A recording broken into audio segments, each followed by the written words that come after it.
श्री कृष्ण।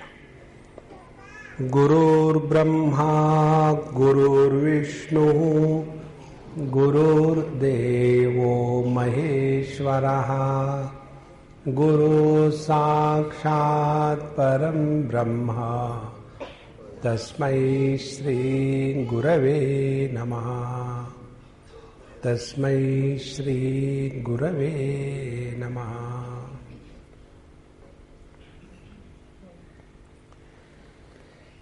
इस दुनिया में प्रत्येक व्यक्ति यदि सबसे ज्यादा परेशान किसी के वजह से है तो वो अपने ही मन के कारण। हम सभी के सभी अपने मन के मारे हुए हैं। इसीलिए भगवद गीता में 6वें अध्याय में भगवान श्री कृष्ण कहते हैं, आत्मैव आत्मनो बंधुः आत्मैव रिपुरात्मना। हम ही हमारे मित्र हैं और हम ही हमारे दुश्मन हैं। कब हम बनते अपने मित्र? जब हमारा मन हमारे लिए परेशानी नहीं बनता तब। और जब हमारा ही मन हमारे लिए परेशानी बन जाता है तो वो हमारा दुश्मन बन जाता है। इसलिए जितनी भी आध्यात्मिक साधना है वो केवल इस मणिराम को ठिकाने पर लगाने की साधना है। तो इस मन को ठिकाने पर लगाने के लिए चाहे आप धर्म के मार्ग पर चलो तो वहां फंस जाते हैं, चाहे कर्म के मार्ग पर चलो तो वहां फंस जाते हैं, चाहे योग के मार्ग पर चलो तो शीर्षासन करके उल्टे हो जाते हैं। देखो, ये जितने भी योगा करने वाले होते हैं ना, वो बुद्धि के और विचार के दुश्मन होते हैं। उनको विचार करना नहीं होगा, डरते हैं। योग चित्तवृत्ति निरोधः, चित्तवृत्तियों को रोक दो। काहे को रोक दो? देखो, भगवान ने जो चीज बनाई है वो समस्या थोड़ी है। आंखें इस दुनिया में बुरा देखती है तो क्या करे? आंखों को फोड़ दो। ये कोई अकलमंदी की बात है? तो चाहे हम धर्म के मार्ग पर चले तो वहां फंस गए, कर्म के मार्ग पर गए वहां फंस गए, योग के मार्ग पर गए वहां फंस गए, भक्ति के मार्ग पर गए रोना धोना शुरू। और ये सब काहे के लिए कर रहे हैं? जिसके लिए कर रहे हैं वही पता नहीं। देखो, आप कोई भी मार्ग का अनुसरण करो, ये बात स्पष्ट समझ में होनी चाहिए कि हम ये किस लिए कर रहे हैं। अन्यथा नासमझी से किया हुआ धर्म उत्पात का कारण बनता है। नासमझी से किया हुआ योग केवल एक कसरत या सर्कस बनती है। नासमझदारी से की हुई भक्ति एक रोने धोने का साधन बनता है और नासमझदारी से किया हुआ ज्ञान मार्ग केवल पांडित्य बन जाता है। सबसे महत्व की बात जीवन में यदि कोई है तो समझदारी। भगवद गीता के 2वें अध्याय के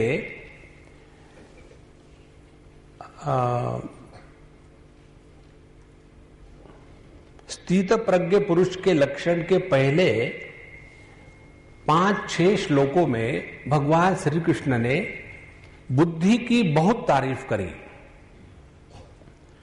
यदा ते मोह कलिलम बुद्धिर्व्यतितरिष्यति तदा गन्तास्ति निर्वेदम श्रोतव्यस्य श्रुतस्य च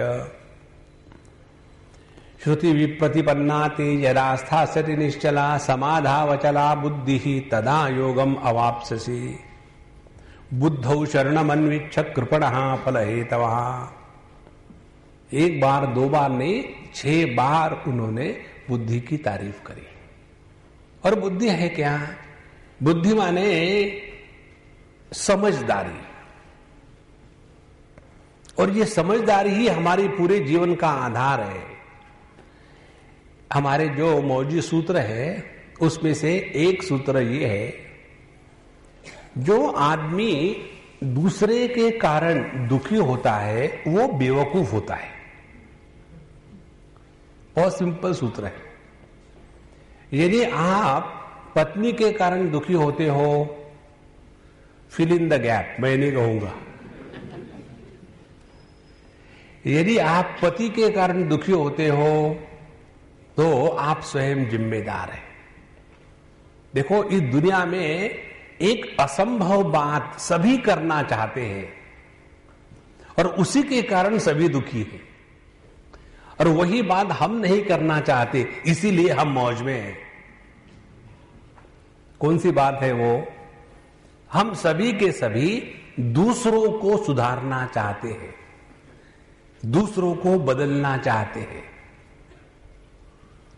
देखो, आज तक भगवान भी अपनी बनाई हुई दुनिया को बदल नहीं सकता। क्या भगवान के लिए असंभव था दुर्योधन की बुद्धि को पलटना? नहीं। लेकिन भगवान खुश क्यों थे? क्योंकि वो किसी को बदलना नहीं चाहते थे। ड्रामा में हर चीज की आवश्यकता होती है। आप अपने रामायण में से हमारे रावण महाराज को निकाल दो, रामायण का सब मजा ही चला जाएगा। देखो, एक बार द्वारका की बात है, जब हम वहां थे तब की बात है। एक आदमी दर्पण बेचने के लिए आया और वो दर्पण की विशेषता ये थी कि उसमें आप यदि देखो तो आपको आपका जो प्रियतम है उसका चित्र दिखेगा, आपका नहीं दिखेगा। तो सभी लोग भगवान के पीछे लगे, भगवान आप भी देखो ना, और हर एक चाहता था कि मेरा चित्र उसमें आवे। भगवान कहे कि मुझे कोई प्यारा नहीं है, न मे देशे उसते न प्रिया, इसीलिए मैं देखूंगा तो ब्लैंक होगा। तो बोले नहीं नहीं, ऐसे नहीं हो सकता, पीछे ही पड़े रहे। अब आप तो जानते हो, एक पत्नी पीछे पड़ती है तो क्या आपकी हालत होती है। वहां 16,108। तो भगवान ने कहा ठीक है, अब तुमको देखना ही तो देख लो। और उन्होंने दर्पण के सामने देखा, और उस दर्पण में किसका चित्र दिखा होगा आप कल्पना भी नहीं कर पाओगे। कोई कहेगा अर्जुन का, कोई कहेगा सुदामा का, कोई कहेगा किसका, रुक्मिणी सोचेगी कि मेरा, सत्यभामा सोचेगी कि मेरा, कालिंदी सोचेगी कि मेरा, हर एक सोचे मेरा दिखे। किसी भी स्त्री का तो था ही नहीं, फिर किसका हो सकता है? वहां चित्र दिखा शकुनी मामा का। Can you think? क्योंकि शकुनी मामा के ही माध्यम से भगवान ने ये सब यादवों को ठिकाने पर लगाने का ट्राई किया, लेकिन वो फेल हो गए। देखो, भगवान जब अपनी लीला संवरण करना चाहते थे तब उनके सामने ये समस्या कि यदि मैं लीला संवरण करके चले जाता हूं और ये मेरे इतने सारे बच्चे, भगवान श्री कृष्ण को प्रत्येक पत्नी से 10 लड़के और 1 लड़की हुई थी, तो उनको बच्चों को स्कूल में भेजने की जरूरत नहीं, घर में यूनिवर्सिटी तैयार हो गई। और इतने सारे बच्चे और भगवान के अंश तो कितनी एकदम ताकतवर हो जाएंगे, पूरे दुनिया को मुश्किल कर देंगे जीना। होता है ना, अमीर बाप का बेटा दुनिया को परेशानी खड़ा कर देता है। तो भगवान ने सोचा क्या किया जाए, तो उसके लिए एक ही उन्होंने सोचा कि ये कौरव भी दिव्य योनि के हैं, पांडव भी दिव्य योनि के हैं, जितने भी यादव हैं वो भी सब दिव्य योनि के हैं। इन सबको आपस में लड़ा करके खत्म कर डाले और फिर अपन चले जाएंगे यहां से। और ये काम उन्होंने ये शकुनी मामा के माध्यम से करवाया, इसीलिए शकुनी उनको सबसे ज्यादा प्यारा था।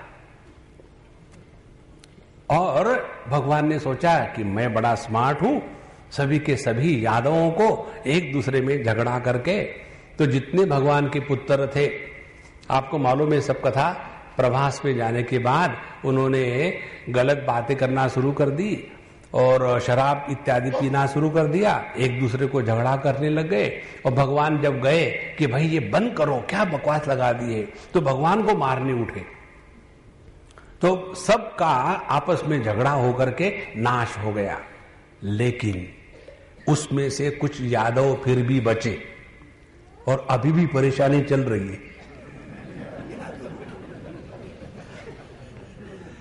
देखो, तो ये जो धंधा है ना दूसरों को सुधारने का, जहां भगवान स्वयं फेल हो गए, हम कभी सफल नहीं हो सकते।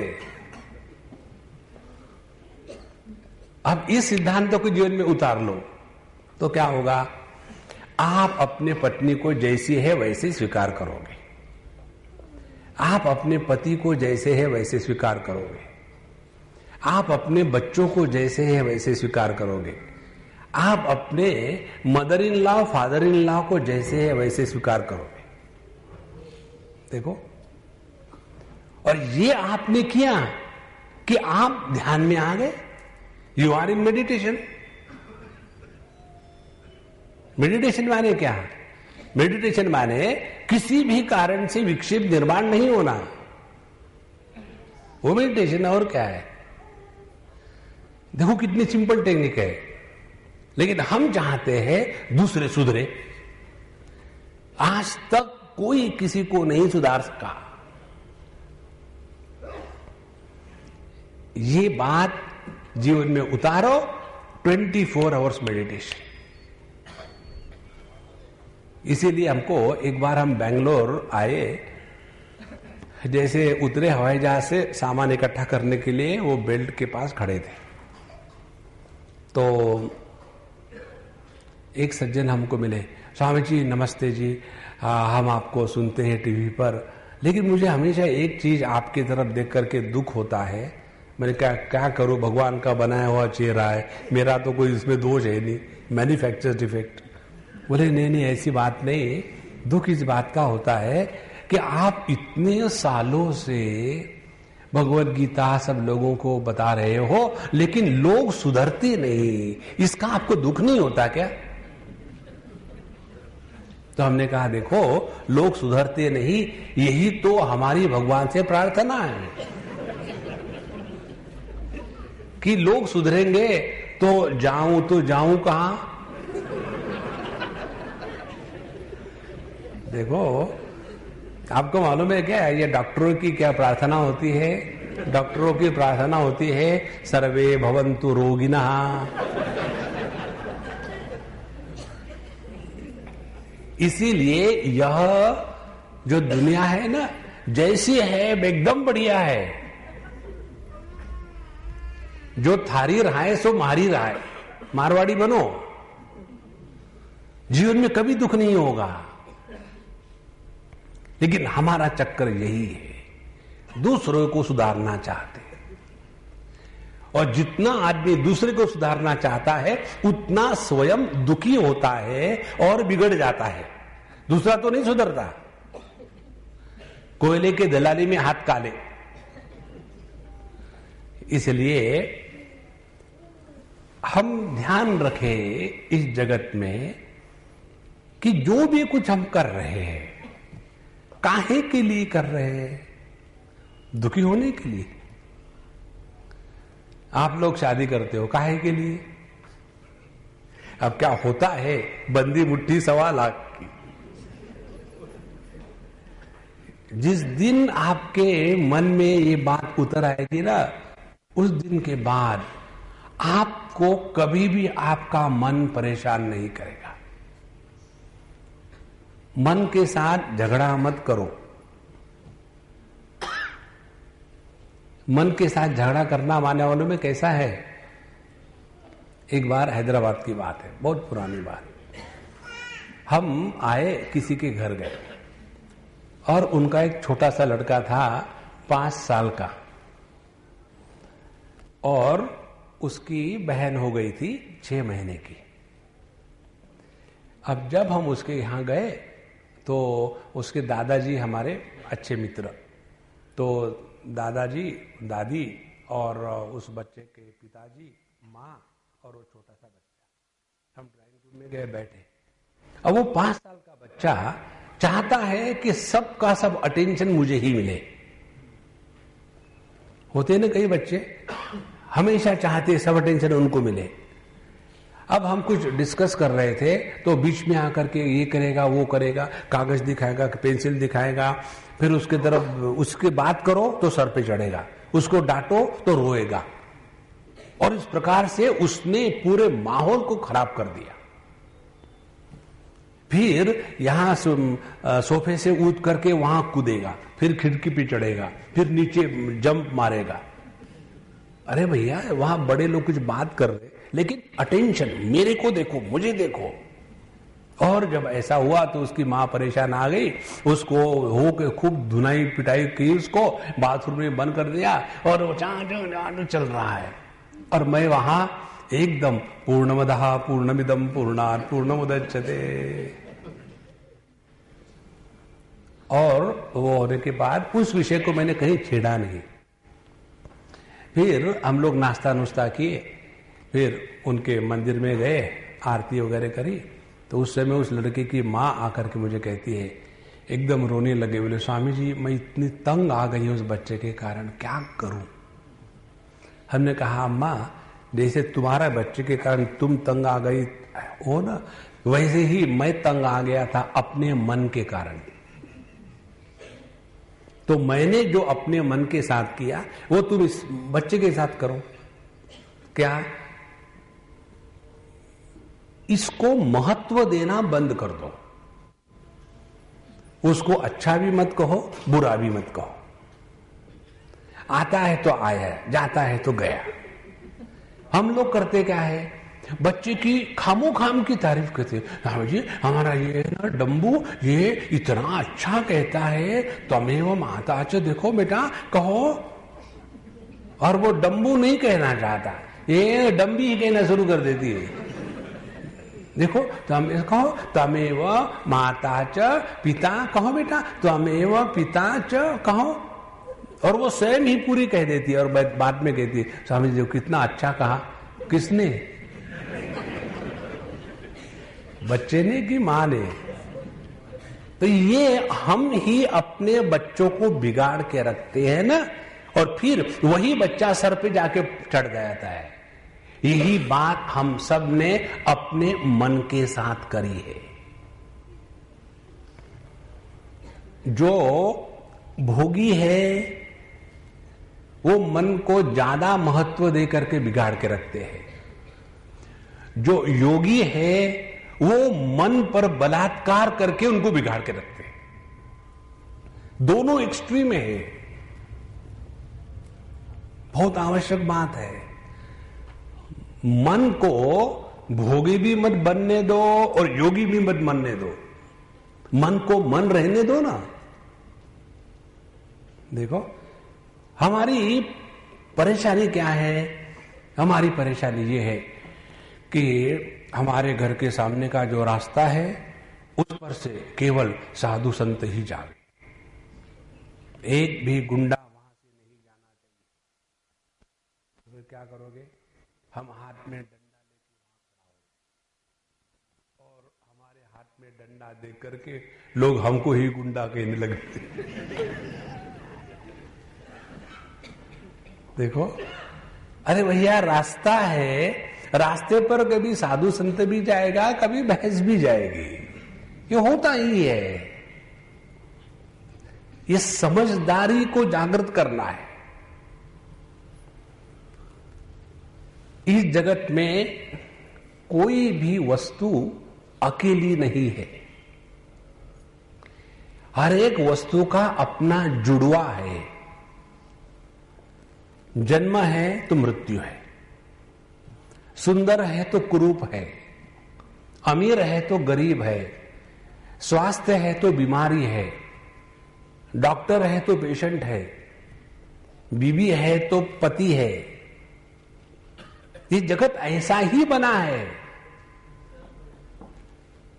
अब क्या हम झगड़ा करेंगे क्या? रात के बाद दिन, दिन के बाद रात, ऐसा क्यों आता है? ऐसा ही होता है। इसे झगड़ा करने से कुछ नहीं होने वाला। देखो, रात आती है तो हम बड़े परेशान हो जाते, लाइट लगा लो ना। रात से झगड़ा करने से कुछ नहीं होगा। इसी प्रकार से अपने मन को समझो कि ये मन में विक्षेप कहां से आते हैं, समझो उसको, तब देखो आपकी साधना कैसी हो रही है। आपके मन में विक्षेप कहां से आते हैं?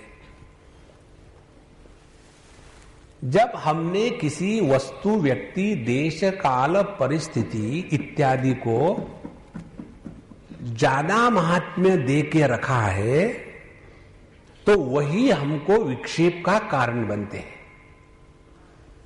देखो, बहुत सिंपल बात है। एक बार एक मां हमको मिलने आई, बंबई की बात है।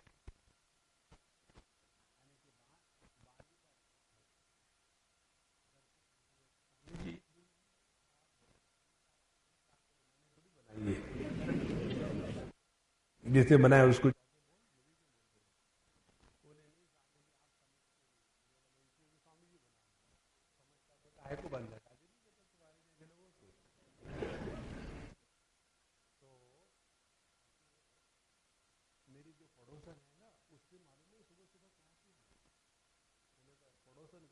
काम कर सकती है।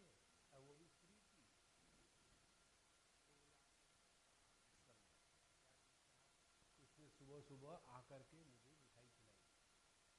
तो मैंने आपको मिठाई खिलाई, आपके पड़ोसन ने, तो क्या वो खराब बात हुई? आप डायबिटीज?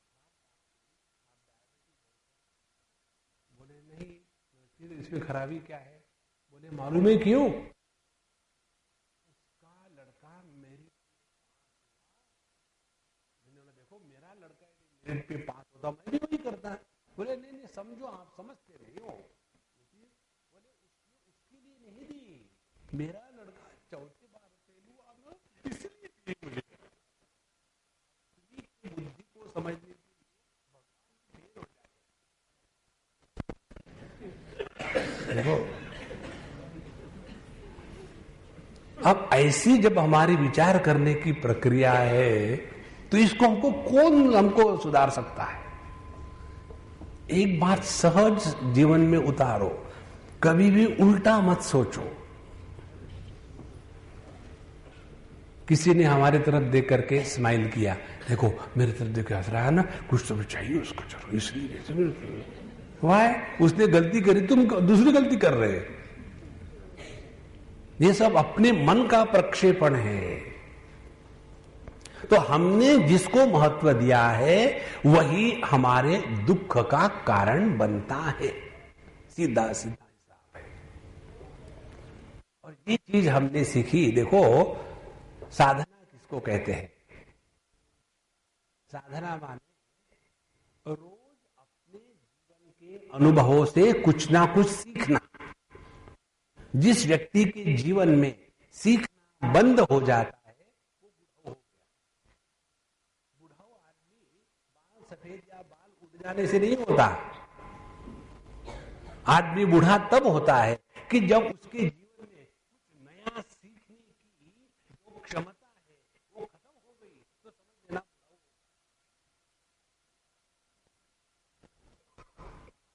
बुढ़ऊ। ऐसे क्या मालूम है उन्हें, बहुत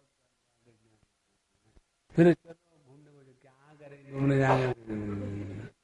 अच्छा, फिर ऐसा करके चलो गेम के कंप्यूटर में क्या रखा है सब बिगड़ जाते हैं। चलो टीवी देखते हैं। नहीं टीवी में क्या करना है, मुझे नहीं आता टीवी लगाना, तुम लगाओ। अरे राम राम राम। देखो, अपने जीवन में रोज प्रत्येक क्षण ध्यान से सुनना। जो व्यक्ति अपने जीवन के अनुभवों से सीखता है वो सयाना होता है। The one who learns from the experiences of his life he grows wise, and those who don't learn from the experiences of their life they grow old and otherwise. यदि हम अपने जीवन के अनुभवों से नहीं सीखे तो हमको भगवान भी नहीं सिखा सकेगा। देखो महाराज, और यही तो सबको साधना है। ऐसे सीखा हम आपको बता रहे हैं। हमारे दिमाग में एक कीड़ा है, उस कीड़े का नाम है साफ सफाई का कीड़ा। हम साफ सफाई को लेकर के इतने परेशान रहते थे, अभी भी रहते हैं, लेकिन उतने नहीं। इतने परेशान, इतनी भी कहीं गंदगी हो तो हमको विक्षेप हो जाते थे। एक उदाहरण आपको दे, जब हम जवान थे, जब जूते पहनते थे, तब की बात है। हम अपने जूते की लेस को धो करके, सुखा के, आयरन करके पहनते थे। किसने किया है? देखो, यहाँ भी जब हम आते हैं तो जो आदमी करता है इसको आयरन, हमको इतनी खुशी है, हम अपने बिडर में हमारे कपड़ों को बढ़िया प्रेस करके, जैसा हमको रोज फ्रेश ड्रेस मिलता है, वो पूरे जगत में कहीं नहीं मिलता। हमको बड़ी खुशी इस बात की, इतना परफेक्ट। ये हमारा रोग। इतना भी पानी हो तो हमको अनकंफर्टेबल होता है। Bathroom should be dry. और एक बात है, जहां एक बूढ़े व्यक्ति रहते थे, उनके साथ कमरे में रहते थे, वहां पुस्तकों पर आधा एक इंच मिट्टी चढ़ी हुई थी, और उसके सेंटर में मुझे सोना है। तो मैंने पहले दिन गया तो भगवान का नाम लेकर के प्राणायाम करके सो गया। फिर दूसरे दिन सोचा चलो अब मैं साफ सफाई कर लूं। तो मैंने कहा भाई मैं अभी पूरा कमरा साफ करने वाला हूं, एकदम चकचकाहट। खबरदार आपने किसी को हाथ लगाया तो आप यहां रहने के लिए है, बाकी किसको हाथ मत लगाना। मैंने कहा लेकिन ये गंदगी को साफ करना वो हमको मत सिखाओ। You are not going to touch anything. 6 महीने तक एक ही विचार मुझे परेशान करता रहा, एक विचार, यदि मैं इसको साफ करता तो इस पे कौन सा पाप है, ये मुझे क्यों नहीं साफ करने देते। मैं कुछ पैसे मांग रहा हूं, कुछ नहीं, लेकिन नहीं, बस एक साफ सफाई का विचार 6 महीने तक मुझे परेशान। और फिर एक दिन मैं ऐसे बैठा था भगवान के सामने कि भगवान क्यों मुझे परेशान कर रहे हो। तो हमारे कन्हैयालाल हंस दिए, बोले बेवकूफ, मैं थोड़ी तुमको परेशान कर रहा हूं, फिर तुम स्वयं अपने आप को परेशान कर रहे हो। कैसे? तुमको क्या फर्क पड़ता है दुनिया में मिट्टी है या गंदगी है? अपने अंदर को साफ करो, वो ज्यादा महत्व का है। देखो, जिस दिन ये बात क्लिक हो गई, उस दिन के बाद दूसरे दिन से एकदम मन शांत। अब वहां मिट्टी रहे, कुछ भी रहे, कोई विक्षेप नहीं। और वो व्यक्ति जिससे मुझे साफ सफाई नहीं करने देते थे, उनके प्रति मन में घृणा, क्रोध होता था, वो सबका सब खत्म हो गया। और क्या किया? साफ सफाई को जो हमने महत्व दिया था, उस महत्व के कारण हम दुखी हो रहे थे। देखो, इसको समझो भैया। आप भी अपने जीवन में देखो, जहां जहां आप दुखी हो गए हो, वहां आपने अनावश्यक महात्म्य दिया है जगत को। एक बार हमको किसी ने पूछा था, स्वामी जी अपने देश के पॉलिटिशियंस को लेकर के आपके मन में क्या विचार आते हैं? हमने कहा आपको सच सच बात बताऊं क्या, ना हमारे मन में पॉलिटिशियंस को लेकर के विचार आते ही नहीं। क्यों? क्योंकि हमने पहले ही उनको हाईलाइट करके डिलीट कर दिया है। There is nothing worth talking about anybody who is involve in public life. और फिर दूसरा विचार, लेकिन देखो चारों तरफ इतना करप्शन बढ़ रहा है, चरित्र का हनन हो रहा है, आप लोग यदि ऐसा नहीं करेंगे, इसकी तरफ ध्यान दे, कौन ध्यान देगा? तो हमने कहा कि प्रभु सुनो, विचार करो, समझदारी को जागृत करो। हमने कहा सत्य युग में हिरण्यकश्यपो हिरण्याक्ष था, उसके बाद त्रेता युग में रावण कुंभकर्ण इत्यादि थे, फिर द्वापर युग में दुर्योधन इत्यादि थे, और कलयुग में आप और हम हैं। कौन सी नई बात है? कौन सी नई बात है? या हमें चाहिए ऐसा रहा है? जहां तक कि इस दुनिया को सुधारने का सवाल है, all those who have come to save this world were shaved off. Think.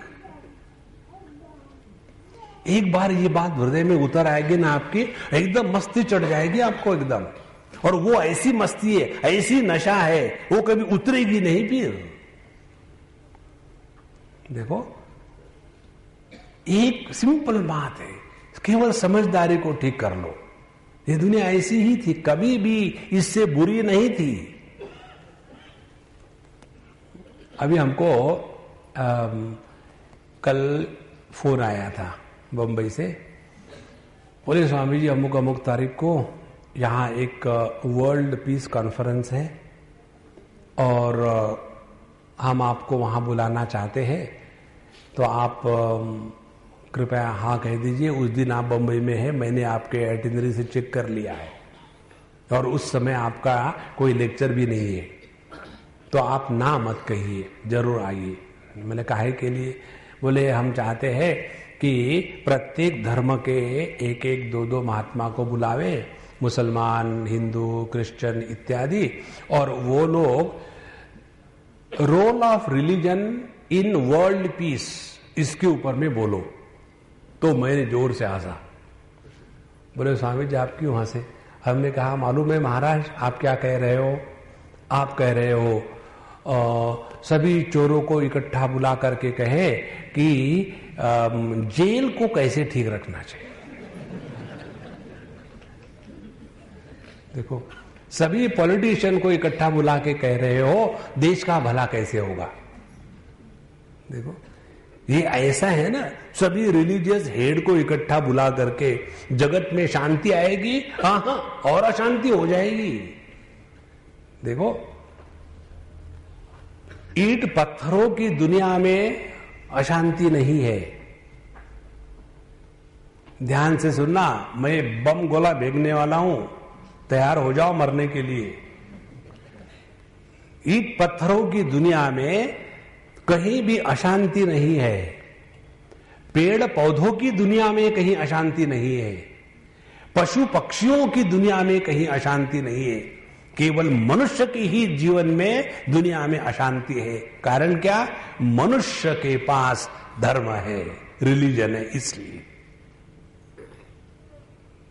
देखो महाराज, और इसी धर्म को लेकर के इस दुनिया में शांति लानी है। आज तक ना कभी हुआ है, ना कभी होगा। देखो, ये सब की सब बातें स्पष्ट हो जाए हृदय में, फिर देखेंगे आप, जिस दिन हम मनुष्य को मनुष्य के रूप में देखना शुरू करेंगे ना, उस दिन सब संपूर्ण विश्व में शांति हो जाएगी। लेकिन हम मनुष्य को मनुष्य करके थोड़ी देखते हैं। एक दिन हम जा रहे थे और हमारी ये कुछ गड़बड़ी हो गई हमारे स्कूटर पर या कार में। तो जैसे गड़बड़ी हो गई तो हमने तुरंत गाड़ी रोक ली और पता नहीं अब क्या करे। उतने में उधर से एक सज्जन आए मोटरसाइकिल में बैठ करके, और हमारा स्कूटर था शायद, और बोले बाबा जी क्या हो रहा है। हमने कहा भाई पता नहीं क्या हो गया, बंद हो गया स्कूटर। तो बोले ठीक है मैं देखता हूँ, यहाँ तो कोई आपको मिलेगा नहीं। तो उसने अपनी मोटरसाइकिल वहाँ रखी और 2 आदमी थे, वो मेरा नया स्कूटर था हमारा बजाज, दोनों उस पर बैठने, एक ने धक्का लगाया और अब चल दिया। मैंने लगा अब गया स्कूटर, मैं क्या कर सकता हूँ लुंगी और खड़ाओं के साथ। तो 10 मिनट घूम घाम के वापस आए, कहते कि देखो बाबा जी जरा धीरे चलाना, आपका स्कूटर नया है और इसीलिए इसका पिस्टन रिंग बढ़ गया है गर्म होने के कारण, धीरे धीरे चलाना पहुंच जाओगे आप। हमने कहा भाई धन्यवाद, आपका नाम क्या है, कहाँ के हो।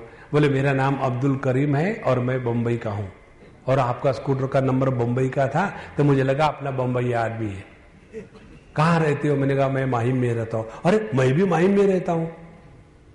अब ये बात काम हो गई, लेकिन हमारे दिमाग में कीड़ा क्या आया, अच्छा मुसलमान है, मनुष्य नहीं है। देखो ये जो झगड़े होते हैं ना, इसी के कारण होते हैं। जिस दिन हम समझेंगे कि हमारे मन के अशांति का कारण हमने जिसको जिसको अनावश्यक महत्व दिया है, वही हमको दुख का कारण बनता है। अब यदि ये बात गले उतर गई हो, अब साधना क्या करोगे मुझे बताओ। साधना यही करनी है कि ये हमने सीख लिया, जिसको जिसको हमने महत्व दिया है वही दुख का कारण बनता है। इसीलिए हमने जिसको महत्व दिया है वो अपने पास रखे, दूसरों पर ना लादे। देखो जैसे हमारा उदाहरण हम जो दिया साफ सफाई का, we should be perfect, no doubt about it, लेकिन अपना परफेक्शन अपने पास। दुनिया परफेक्ट होवे ये कल्पना निकाल डाले, लेकिन ये जो परफेक्शनिस्ट होते हैं ना, उनकी चक्कर मालूम है क्या, वो चाहते हैं दुनिया परफेक्ट बने। दुनिया परफेक्ट नहीं बन सकती, परफेक्ट केवल परमात्मा है, और ये दुनिया परफेक्ट नहीं बनेगी। और ये परफेक्शनिस्ट पूरे जीवन को इसी में लगा देंगे कि दुनिया को परफेक्ट बनाना है। अल्टीमेटली क्या होगा, ये परफेक्टली मिजरेबल होगी। देखो ये सब बातें आपको पुस्तकों को पढ़ने से नहीं आएगी, ये जप करने से नहीं होगा। ये बातें अपने हृदय में एकदम सूक्ष्मता से पहचाने। यदि हम दुखी हुए तो किस कारण हुए, फिर उस पर चिंतन करो। डरो मत विचार करने से, कृपणः फल हेतवः। जो डरते हैं विचार करने से, उनको कुछ नहीं प्राप्त होता जीवन में। और जिनको ये डर लगता है विचार करने का, ऐसे लोग सत्संग में नहीं जाते। एक बार एक ने मुझे पूछा था, वो अम्मा आती थी सत्संग को, उनके पति उनको ड्रॉप करते थे कार से और बाहर चले जाते थे कहीं चाय पीने, न्यूज़पेपर पढ़ने या घूमने के लिए, और फिर 1.5 घंटे के बाद आकर के अपने पत्नी को कार में बैठा के घर ले जाते, लेकिन स्वयं कभी नहीं बैठेंगे। और उस दिन हम उन्हीं के यहाँ ब्रेकफास्ट के लिए जा रहे थे लेक्चर के बाद, और ऐसे ही बातों बातों में ये विषय निकला कि कोई कोई लोग ऐसे होते हैं कि सब कुछ अच्छा होता है उनमें, कोई बुराई नहीं, लेकिन वो सत्संग से डरते हैं। तो उस अम्मा ने पूछा, स्वामी जी आदमी सत्संग से क्यों डरेगा? कोई समझो बुरी बात हो तो डरे तो समझ में भी आएगा, आदमी सत्संग से क्यों डरेगा? हमने कहा अम्मा, आदमी सत्संग से इसलिए डरता है कि हमने प्रत्येक ने कोई ना कोई एक धारणा पकड़ के रखी है, और वो धारणा सत्संग में आने के बाद ऐसे प्रहार होते हैं कि अपनी पकड़ी हुई धारणा को हमको छोड़ना पड़ता है, उसको हम छोड़ने को तैयार नहीं है। और इसलिए आदमी डरता है, फिर इसलिए अच्छा ना जावे। देखो, इसलिए अपने जीवन में ये सीखने की प्रक्रिया अखंड जारी रहे। तो एक बात हम आपको बताएंगे जो सब जगह लागू होती है, तब देखो आपका मन आपके लिए समस्या नहीं होगा। हम सभी के सभी बचपन से एक रोग के शिकार है। कौन सा रोग है? रोग है वो कामना का रोग। ये चाहिए, वो चाहिए, ऐसा चाहिए, वैसा चाहिए, नॉन स्टॉप। देखो, बचपन से लेकर के बुढ़ाऊ तक सेम थिंग। हमको याद है बचपन में हम मार्बल बहुत खेलते थे। पता नहीं आप लोग खेलते होते ही नहीं। मार्बल एक्सपर्ट थे हम, कहीं से भी खटाट से कंचा उड़ाते। तो उस समय मार्बल लेकर के बस वही जीवन की सब धन दौलत। अब बड़े हो गए, अब बहुत बड़ा मकान बनाया, सब कुछ किया। अब एक ही इच्छा है, क्या? फ्लोरिंग मार्बल की हो। पहले मार्बल के कारण दुखी, और अभी भी मार्बल के लिए ही दुखी है। देखो, इच्छा में कोई फर्क नहीं है। ध्यान से समझ लेना संतो। अब एक स्टेप आगे और जाओ। जब हमारी एक इच्छा पूरी हो गई तो जीवन में परिपूर्णता का अनुभव आया क्या? नहीं। फिर दूसरी इच्छा पूरी करी, फिर आया क्या? नहीं। तो इच्छाओं को पूरा करके इच्छाओं से छुटकारा पाना, ये ऐसा ही प्रयत्न है कि आग को बुझाने के लिए उसमें पेट्रोल डालना। देखो, ये आज तक नहीं हो पाया। लेकिन हमको क्या लगता है, हम यदि अपनी इच्छा पूरी कर सके तो हम बड़े प्रॉस्परस नेशन है। That is not prosperity, that is परवर्शन।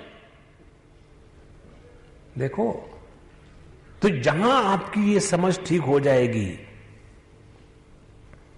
कौन सी समझ? इच्छाओं को पूरा करने से इच्छाओं से मुक्ति नहीं मिलती, और जब तक के काम, कामना, इच्छाएं, डिजायर्स, इसका लोड हमारे मन पर है, तब तक के आपको शांति नहीं मिलेगी। एक सज्जन एक महात्मा जी के पास गए और कहने लग गए, Mahatma ji, I want peace, I want peace, I am tired of my life, I want peace. तो महात्मा जी आराम से घूम रहे थे, जैसे कुछ सुना ही नहीं। फिर बोले, Mahatma ji please help me, I want peace, मुझे शांति चाहिए, मुझे शांति चाहिए। तो महात्मा जी ने कहा, please say it again slowly, I can't understand English properly, slowly you tell. तो फिर उसने कहा, महात्मा जी आई वॉन्ट पीस। तो महात्मा जी ने कहा, इस वाक्य में से आई वॉन्ट पीस, इसमें से आई और वॉन्ट को निकाल डालो तो क्या बचता है? पीस। जब तक के वांट वांट वांट, ऐसा होना चाहिए, वैसा होना चाहिए, नो एंड टू दैट। एक बार एक राजा का पुत्र था, बहुत रो रहा था। तो राजा ने बुलाया मंत्री को, राजकुमार रो रहे हैं, क्यों? बुलाओ। क्या राजकुमार की कोई इच्छा पूरी नहीं हो सकती? तो मंत्री ने कहा कि राजन, ये बच्चे बच्चे होते हैं, चाहे राजकुमार रहे या कोई भी रहे, उनकी इच्छाओं का कोई मतलब नहीं होता। थोड़ी देर रोएगा, चुप हो जाएगा। ये तुमने तो हीन की, राजकुमार है, हमारे पुत्र है, उनकी सब इच्छा पूरी होवे, बुला उनको राज दरबार में। तो वो राजकुमार कह करके राज दरबार में आए। राजा ने आज्ञा करी, जो जो हमारे पुत्र कहेंगे उनकी इच्छा पूरी होवे। तो मंत्री कहते हैं राजकुमार को, 2-3 साल का बच्चा, राजकुमार बताइए आपकी क्या इच्छा है? मुझे भैंस चाहिए। अब राज दरबार में भैंस आ गए। राजा का पुत्र, इच्छा पूरी करनी है, भैंस आ गए। फिर रोना है, आप क्या चाहिए? भैंस को खिलाने के लिए घास चाहिए। फिर घास आने के बाद फिर उन्होंने, अब ये घास भैंस को खिलाओ। तो भैंस के सामने घास रख दिया। फिर राजा कहता है, देखो मेरे बेटे की छोटी छोटी इच्छा है और इसको तुम पूरा नहीं कर सकते। बोले ठीक है राजन, हमसे गलती हो गई। फिर रोना है, अब क्या हो गया? बोले ये भैंस का दूध निकालो। फिर राज दरबार में दूध निकला। जैसे दूध निकला, फिर क्या दूध अंदर डाल दो।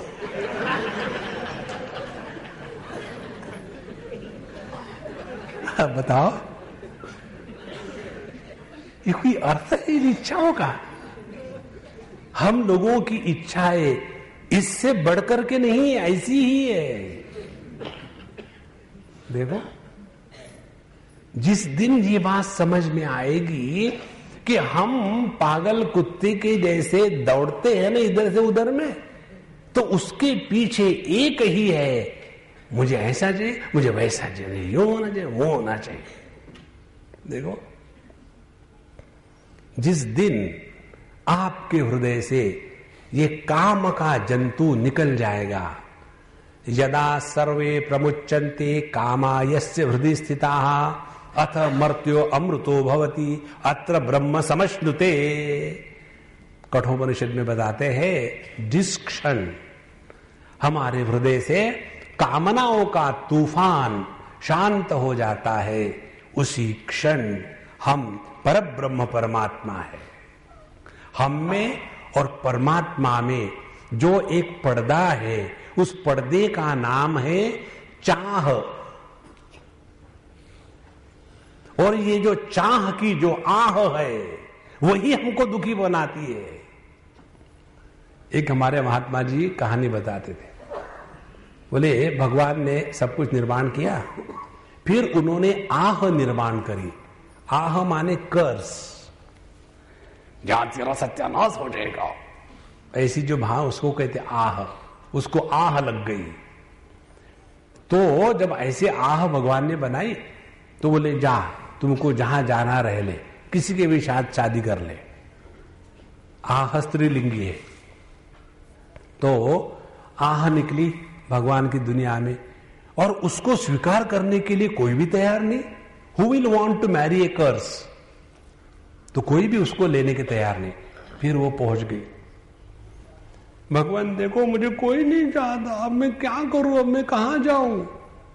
भगवान ने कहा कि तुम कौन हो?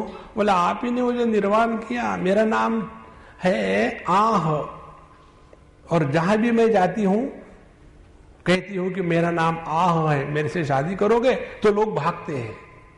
अब मैं क्या करूं? क्या जिंदगी भर कुंवारी बैठूं? बोले नहीं बेटा, मेरे पास हर रोग की दवाई है। तुम ऐसे करो, अपने ऊपर एक चद्दर ओढ़ लो, तो आह के ऊपर च चढ़ाओ, तो क्या बन जाता है? चाह। तो वो चाह माने इच्छा, माने डिजायर, माने कामना। और बोले अब तुम इस आह को, जब उसने चद्दर ओढ़ी, चाह बन गई, और चाह बनने के बाद जब फिर दुनिया में आई और हर एक ने पूछा भाई तुम कौन हो? मैं कामना। अच्छा, I want to marry you. Everybody wants desires. देखो महाराज, जिस दिन हमारे अंतःकरण से एक कामनाओं का तूफान शांत हो जाएगा। उसी क्षण जीवन में शांति के सिवा कुछ नहीं होगा। और ये सब बातें समझदारी की है, झगड़े की नहीं है। भगवान श्री कृष्ण बताते हैं समझदार आदमी के लक्षण। पहला लक्षण, गतासु न गतासुश्च नानुशोचन्ति पंडिताः। समझदार व्यक्ति वो है कि जो कभी दुखी नहीं होता। हम दुखी काहे के लिए होते? दो प्रकार से। गत असून, कोई मरता है तो हम दुखी होते हैं, और कोई मरता नहीं तो भी दुखी होते हैं, मरता नहीं। देखो भगवान कृष्ण की पूरी भगवत गीता में बहुत जोक्स है, समझने के लिए थोड़ी बुद्धि चाहिए। गतासु न गतासुश्च नानुशोचन्ति पंडिताः। जो ज्ञानी पुरुष है दुनिया में दुखी नहीं होते कभी। और फिर कहते हैं प्रजहाति यदा कामान सर्वान् पार्थ मनोगतान् आत्मन्नेवात्मना तुष्टः स्थित प्रज्ञस्तदोच्यते। जिस दिन हमने एक छोटा सा करेक्शन किया अपने इसमें, आज हम दोपहर को कुछ वीसीडी देखना चाहते थे, तो हमारे यहाँ का जो टीवी सेट है उसमें नहीं लग रही थी। बोले इसमें है नहीं। फिर हम पड़ोसी के यहाँ गए, वहां देख लिया। वहां से वापस आने के बाद हमने कहा ऐसा ये इसमें भी होना चाहिए, नहीं कैसे। और फिर हमने हमारा टीवी सेट को उल्टा घुमाया और वहां फिक्स किया, और हमारे ही टीवी सेट में शुरू हो गया। बाहर भटकने की जरूरत नहीं थी। इसी प्रकार से सब कुछ अपने में है, बाहर भटकने की जरूरत नहीं है। लेकिन हमने अपने में जो है उसको कभी नहीं पहचाना, और फिर दर दर भटकते हैं। यही तो है चाह, यही है दुख का कारण, यही है बेवकूफी। और अभी तक हम नहीं समझ पाते। देखो हमको एक वस्तु चाहिए थी और हमको वो वस्तु मिली। अब मिलने के बाद फिर जस्ट वॉच योर सेल्फ। हो गई क्या तसल्ली? नहीं। बारिश हो रही हो, इतना बढ़िया मौसम है ना, बारिश हो रही हो, ऊपर से रजाई हो, गरम गरम चाय हो जाए, कितना मजा आएगा। तो गरम गरम चाय होती है। चाय केवल चाय के साथ पकोड़े हो ना, प्याज के पकोड़े गरम गरम, तो मजा है।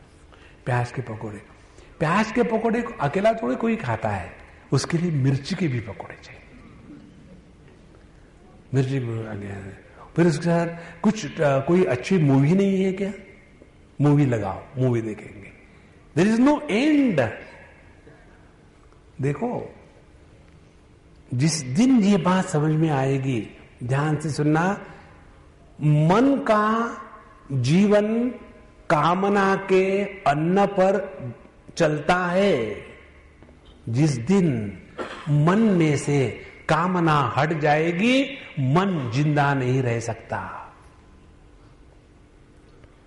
और कौन मरना चाहता है? मन भी नहीं चाहता। फिर ये कामना भिन्न भिन्न रूप धारण करने लग जाती है। पहले ये है मुझे ये चाहिए, मुझे वो चाहिए, फिर अपना सत्यानाश कर लिया, फिर अब दुनिया का सत्यानाश करेंगे। क्या? समाज सेवा करेंगे।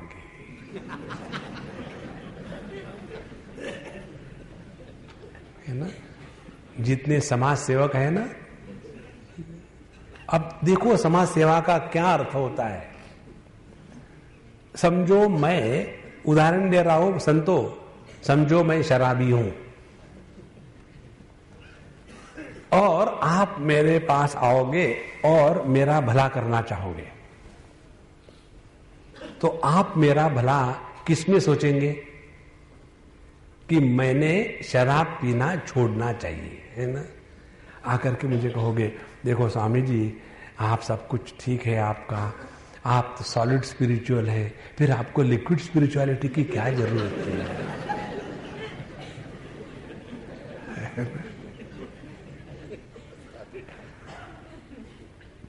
और यदि आपने आकर के मेरी शराब छुड़वा दी तो आप अपने बारे में क्या सोचेंगे मालूम है? वो स्वामी नो उसकी शराब मैंने छुड़वाई, और फिर उसमें अपने को एतत् कृत्वा कृत्यमान सात कृतकृत्यश्च भारत, जीवन परिपूर्ण हो गया। आप मैंने जीवन का एक लक्ष्य बना लिया है, क्या? नशाबंदी। नशाबंदी कराएंगे, पूरे जगत में कोई भी शराब नहीं पिएगा। देखो, वैसे ये घास फूस खाने वाले, नेचुरोपैथी वाले, इनके दिमाग में कहीं से कीड़ा आ जाता है घास खाने का। हर एक को कह दे घास खाओ। अरे भैंस थोड़ी है घास खाने के लिए, भैंसों को 4 पेट होती है, आदमी को 1 पेट होता है, खाना पका के खाना चाहिए। नहीं, वही करेंगे। जिनको रात भर नींद आती नहीं, उनको सुबह उठने का प्रॉब्लम नहीं होता।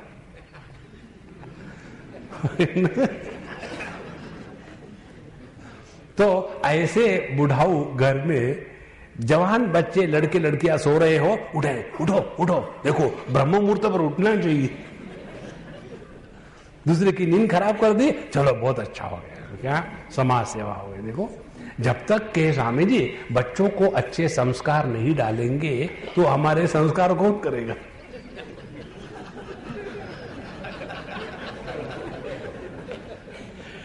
देखो महाराज, ये सब मन का खेल है, इसको समझ लो। एक दिन आपके जीवन में आनंद आ जाएगा। हम एक बार गए थे कहीं, पता नहीं आपको बताया क्या, ये जो रेवरेंस फॉर लाइफ कॉन्फ्रेंस के लिए, हमने आपको बताया क्या? अच्छा, क्योंकि मुझे याद नहीं मैंने कहा कौन सी ब्लफ मारी है, रोज का रोज मैं भटकते रहता हूं, कहाँ क्या बोला है भगवान जाने।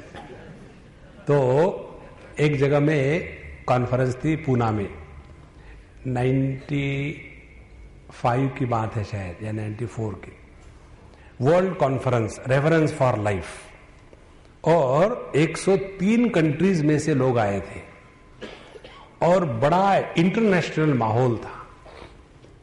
और हमको वहां आखिरी दिन में सबका समारोह करना था, इसीलिए 3 दिन हमको सुनना था बैठ करके। हर एक ने आकर के अपने लेक्चर बारी शुरू कर दी। मैं तो वहां खाने के लिए गया था। मेरे जीवन के 2 ही लक्ष्य हैं, एक खाना और दूसरा सोना, बाकी हो जाता है। ये 2 बातें मैं सिंसियरली करता हूं। और लोगों को लगता है कि मैं मेडिटेशन में बैठा हूं, मैं सोता हूं एक्चुअली। तो मैं वहां गया, 3 दिन हो गए, और 3 दिन होने के पश्चात आखिरी दिन में आप उसका समापन करना है। तो समापन में उन्होंने कहा कि स्वामी जी अभी तक आपने सब सुना, तो इसका समापन करिए, कंक्लूडिंग रिमार्क्स। तो हमने कहा, क्योंकि 3 दिन से एक ही बात हम सुनते जा रहे थे। कौन सी बात? वेजिटेरियन खाओ, वेजिटेरियन खाओ, वेजिटेरियन खाओ, वेजिटेरियन खाओ, नॉन वेज नहीं खाना चाहिए, नॉन वेज नहीं खाना चाहिए, एक ही बात हर एक ने। इतना मैं तंग आ गया ये सुन सुन के। तो हमने कहा, आखिरी दिन जब हमारा टाइम आया बोलने का, हमने कहा हमने आज से अपनी प्रार्थना बदल ली है। आज तक हम भगवान को कहते थे कि भगवान अगला जन्म भी मनुष्य का देना ताकि हम आपकी भक्ति कर सके, लेकिन इस समय से मैंने प्रार्थना बदल दी है। मैंने कहा भगवान अगले जन्म में मुझे कद्दू बनाना, 100% वेजिटेरियन। अब देखो, उन लोगों ने जैसे शब्दों का प्रयोग किया, कितनी घृणा है देखो। उन्होंने कहा, एक सज्जन ने कहा, ये जो non vegetarians are the mobile graveyards of the dead animals. What business you have got to talk such a rubbish about somebody's food habits. तो जब ऐसी बात हुई तो हमने कहा कि प्रभु अपनी दुनिया क्या कम बटी है? दुनिया बटी है हिंदू मुसलमान के कारण, दुनिया बटी है स्त्री पुरुषों के कारण, दुनिया बटी है पॉलिटिकल एफिलिएशन के कारण, दुनिया बटी है देशों के कारण, दुनिया बटी है पढ़े लिखे अनपढ़ के कारण, दुनिया बटी है सफेद और कालों के कारण। तो ये कारण कम है, इसलिए एक और कारण, दुनिया को और बांटो, वेजिटेरियन नॉन वेजिटेरियन, कोई जरूरी है? देखो, इसीलिए ये सब मन का खेल है, हमको किसी को सुधारना नहीं है। ध्यान से सुनना, हम जब किसी को सुधारने की पोजीशन लेते हैं तो उसका अर्थ मालूम है क्या है? इसका अर्थ यह है कि हम अगले आदमी से बड़े हैं। देखो, और जीवन में होना क्या चाहिए? सेवा करो, करना ही है तो। और जब आपके हृदय में सेवा का भाव जागृत हो जाता है तो सेवा किसकी करते हैं? जिसके प्रति मन में आदर हो उसकी सेवा होती है। किसी को सुधारने की भावना करके आप सेवा नहीं कर सकते हो। देखो, आप घर में आपके कोई वयस्क लोग होंगे, पिताजी या माताजी इत्यादि, उनकी जो आप सेवा करते हो तो उनको सुधारने के लिए सेवा करते हैं क्या? नहीं, वो जैसे है वैसे उनको स्वीकार करते हैं, तब जाकर के अंतःकरण में आनंद आता है। लेकिन बस हमारे दिमाग में ये बात बन जाती है कि बस दुनिया का उद्धार करना है, दुनिया की सेवा करनी है। इसीलिए भैया ये सब मनीराम का चक्कर है, बच के रहो। इस मन को बिल्कुल समझ लेना, उसको मरोड़ना मत, उसके साथ युद्ध मत करना। जैसे हमने उदाहरण दिया था बच्चे का, बी इंडिफरेंट। बच्चे को साथ ज्यादा सर बात करोगे तो सर पे चढ़ेगा, मारोगे तो रोएगा। बच्चा अपना ही है, कहां फेंकोगे उसको? इसी प्रकार से मन अपना ही है, उसके साथ ना तो हमको युद्ध करना है, ना तो उसकी हां में हां मिलाना है। दूर खड़े रहो ना, शांत हो करके। और जितना ये आपके हृदय में समझ में आएगा कि हम अपने जीवन के प्रत्येक घटना से सीखना प्रारंभ करें, देखो उसका तात्पर्य क्या है। ये बहुत सूक्ष्म विषय है, इसको आप पकड़ लो तो आपने सब कुछ पकड़ लिया। हम सभी ने बचपन में कभी ना कभी अग्नि को हाथ लगाया और हमारा हाथ जल गया। उसके कारण क्या अग्नि के प्रति हमारे मन में द्वेष है क्या? नहीं। कारण क्या है?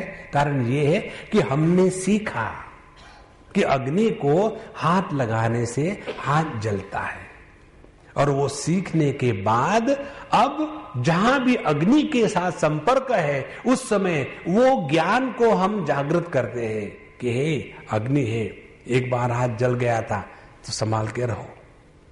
इसी प्रकार से अपने मन की इस सब चीजों से सीखो कि जब ऐसी ऐसी घटना हुई थी तो मैं बहुत गुस्सा कर गया था, और उस गुस्से के कारण मैंने आगा न देखा पीछा न देखा, और ऐसे कसके चाटा लगाया उस बच्चे को कि बाद में पता चला कि उसका सर उसके गर्दन से अलग हो गया है।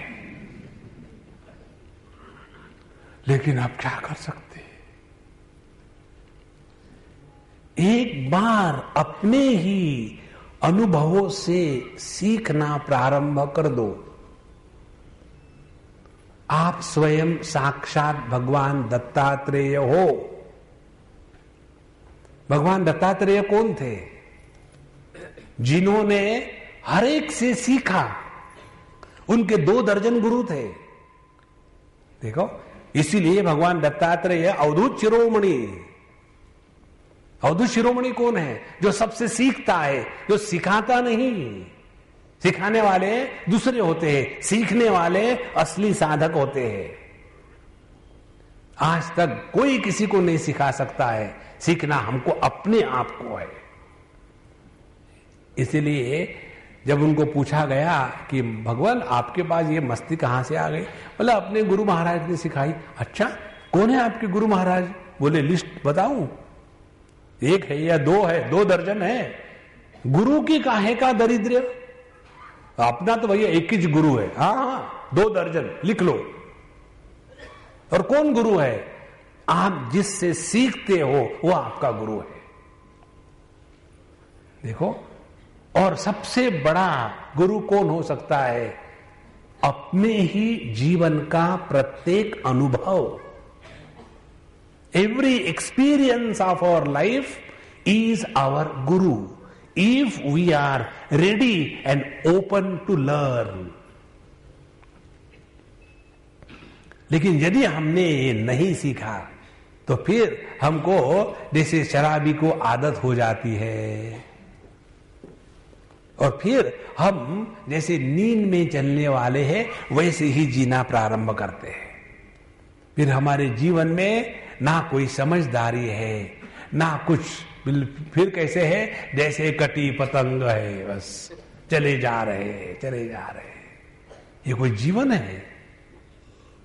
इसलिए भैया आज का मौजी सूत्र ये है कि अपने जीवन से सीखे। जो व्यक्ति अपने जीवन से सीखता है उसको सद्गुरु प्राप्त हो गए हैं, क्योंकि अपना स्वरूप सत्स्वरूप है। सद्गुरु अपने से अलग होकर के नहीं होते, और सद्गुरु केवल एक है, कारण सत एक है, 1000 सत नहीं है। और उसको पहचानने के लिए अपने जीवन का प्रत्येक अनुभव, प्रत्येक घटना हमारे गुरु महाराज है। देखो जीवन में कैसा परिवर्तन आएगा। फिर आपको अपने मन को नियंत्रण में नहीं लाना पड़ेगा। You will become the master of your mind. देखो, मन को कंट्रोल में मत लाना, मन के विचारों से डरना मत।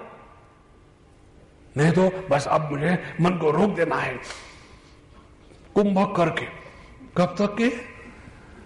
फिर बाहर आ गया और फिर धूम धड़ाके से मन शुरू। देखो, इस समाधि के चक्कर में भी अपने आप को बर्बाद मत करना। एक हमारे मित्र है, बहुत पढ़े लिखे हैं और बहुत उन्होंने साधना करी, अनेक महात्माओं के पास गए। और एक बार उन्होंने हमको फोन किया बंबई में, स्वामी जी मैं सो एंड सो हूं और आपके पास आना चाहता हूं और आपके साथ रहना चाहता हूं। हमने कहा खबरदार, मेरे पास बिल्कुल मत आना, मैं अपने पास किसी को नहीं टिकने देता, क्योंकि मेरा ना अपना घर है ना कोई आश्रम है। इसीलिए मुझे मिलना है तो लेक्चर के बाद कहां के कहां मिल लेना, घर मत आना, बिल्कुल क्लियर। तो फिर क्या करूं? हमने कहा कि आप कहां हो? बोले हम दिल्ली में। हमने कहा हम अमुक अमुक तारीख को दिल्ली आ रहे हैं, वहां आके मिल लेना, ये वहां का फोन नंबर है। वो हमको मिलने के लिए आ गए। और फिर हम जा रहे थे बद्रीनाथ। तो बोले स्वामी जी हम भी आपके साथ बद्रीनाथ आना चाहते हैं। हमने कहा भाई हमारे बस में जगह नहीं है, 27 सीट काउंटेड है, we can not add any seat. बोले फिर हम अपनी कार लेंगे। हम ठीक है कार ले लो, कार भी ले लो, बीबी को भी ले लो। तो बोले स्वामी जी हमारी बीवी नहीं आती है। अरे फिर भी ऐसी बीवी क्या काम की जो सब आपके साथ नहीं आती है। तो बोले स्वामी जी उसको वो जब बैठती है कार में और जाती है पहाड़ों में तो उसको उल्टी आती है। हमने कहा हमने बताया ना अब नहीं आएगी उल्टी, उल्टी को हमने रोक दिया है, आ जाओ। आ गए। और पहुंचने के बाद सभी लोग अपने दर्शन करने के बाद वहां एक माना विलेज है जहां व्यास भगवान और गणेश जी की गुफा है, जहां व्यास जी ने पूरा महाभारत इत्यादि लिखा था और गणेश जी ने डिक्टेशन दिया था। तो वहां का स्थान है वो। पहाड़ी में थोड़ा चढ़ना पड़ता है। हमने कहा भाई आप लोग जाओ, मैं नीचे देखता हूं सरस्वती के किनारे और आप चले जाओ। तो ये नहीं गए। बोले स्वामी जी मैं तो आपके लिए आया हूं, मुझे कहीं नहीं जाना। फिर कहते मुझे समाधि लगा दो। हमने कहा कि देखो तुमको किस पागल कुत्ते ने काट के रखा है। जागृत, स्वप्न, सुषुप्ति ये जैसे तीन हमारी मन की अवस्थाएं है, वैसी ही समाधि मन की चौथी अवस्था है।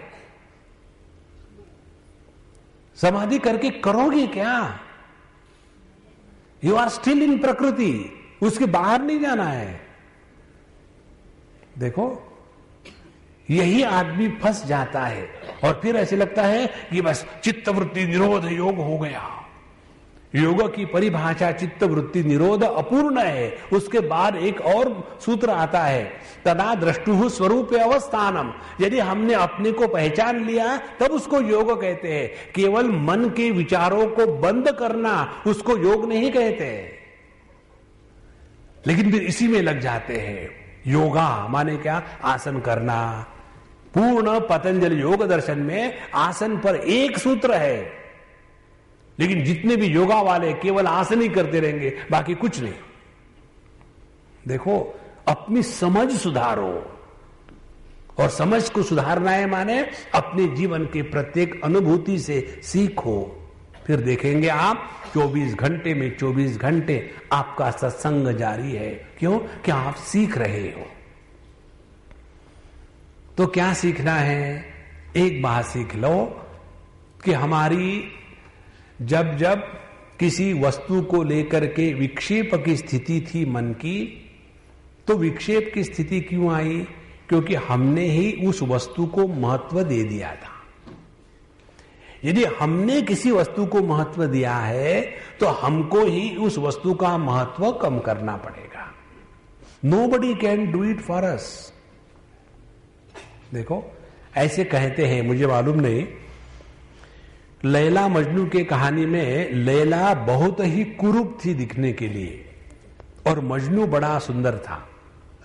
तो आखिरी ट्राई करने के लिए लैला के पिताजी कहते मजनू को कि तुम इतने सुंदर हो देखने के लिए, मेरी लड़की इतनी कुरूप है, क्यों इसके पीछे पड़े हो? कोई अच्छी सुंदर लड़की देखो ना।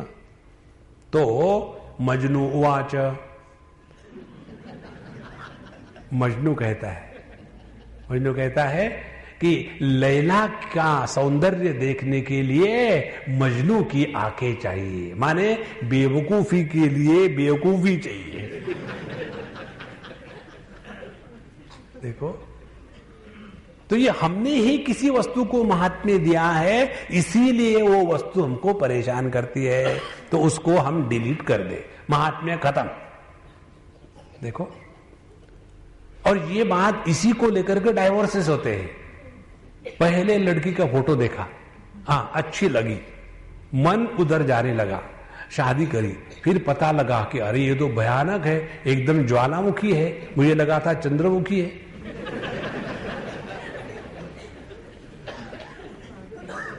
तो जहां पता चला कि चंद्रमुखी ऊपर है, अंदर में तो ज्वालामुखी है, तो फिर क्या करेंगे? तुरंत डाइवोर्स। डाइवोर्स किया माने क्या? पहले जो महत्व दिया था पत्नी के रूप में, उसको डिलीट कर दिया। अब we are friends, okay bye bye, सुखी हो गए। इसी प्रकार से जगत के किसी भी वस्तु को हम जब महात्म्य देना बंद करेंगे, आपका मन शांत हो जाएगा। और किसी भी इच्छा को पूरा करके इच्छा के साथ हम जीत नहीं सकते, केवल समझदारी के साथ ही जीत सकते।